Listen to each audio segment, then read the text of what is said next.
కార్తీక మాసంలో పౌర్ణమి తిథికి చాలా శక్తి ఉంది. 2025 సంవత్సరం నవంబర్ 5వ తేదీ బుధవారం కార్తీక పౌర్ణమి వచ్చింది. కార్తీక పౌర్ణమికి ఉన్న గొప్పతనం ఏంటంటే, ఇది శివుడికి లక్ష్మీనారాయణలకి ఇష్టమైన రోజు.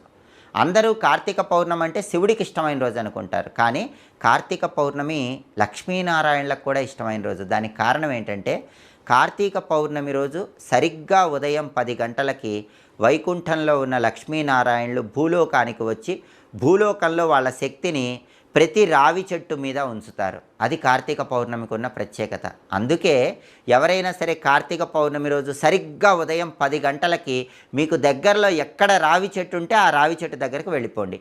ఆ రావి చెట్టు పైన లక్ష్మీనారాయణల శక్తి తిష్ట వేసుకొని ఉంటుంది. అందుకని అక్కడ చక్కగా ప్రమిదలో ఆవు నెయ్యి కానీ నువ్వుల నూనె కానీ పోసి దీపాన్ని వెలిగించుకోవటం, రావి చెట్టు దగ్గర బెల్లం ముక్క